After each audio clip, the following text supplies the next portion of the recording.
This is the Washington Times front page for Thursday, August 11th, 2022. Thanks for joining us. I'm George Gerbo. The Department of Labor reports inflation eased, but only slightly in July from historic highs. Dave Boyer and Joseph Clark report consumer prices were unchanged last month from June, while the annual inflation rate dipped to 8.5%.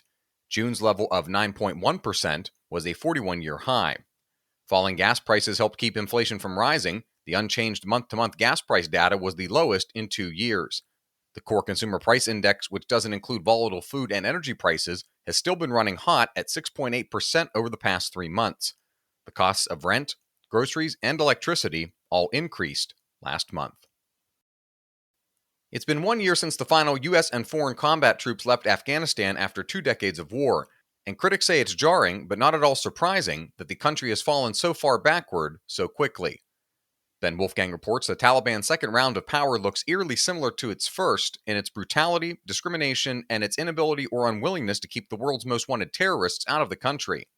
Now, as they did in the 1990s, the leaders of one of the poorest countries in the world are shut off from the West and struggling to jumpstart the economy. A scathing report by the United Nations Assistance Mission in Afghanistan released last month found that a sharp deterioration in civil liberties and public security has taken hold since the Taliban takeover. For the Biden administration, any hope that the Taliban would follow a different playbook this time around has faded.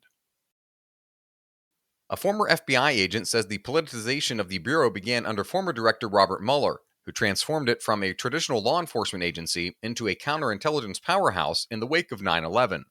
Thomas Baker, an FBI agent for 33 years and later an FBI Academy instructor, told our Jeff Murdoch the switch has changed the culture of the agency.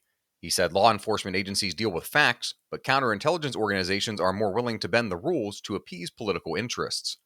The FBI has struggled to shake off accusations of political bias over the past few years. Republicans often recite lists of incidents and actions they say unfairly target conservatives, while giving free passes to Democrats. And finally, speaking of the Bureau, Stephen Dinan provides his analysis of the FBI's raid of former President Trump's Mar-a-Lago home. FBI agents on Monday went to the Palm Beach, Florida club to serve a search warrant. They were there reportedly to investigate whether Trump was holding classified information that the National Archives says should have been turned over when he left office. Find all of today's front page stories at WashingtonTimes.com/front page or on the Washington Times app. And find us on any major podcast platform. Just search Washington Times wherever you get your podcasts. You can also find us on Twitter and Instagram at Wash Times for breaking news, sports, commentary, and more. For the Washington Times, I'm George Gerbo.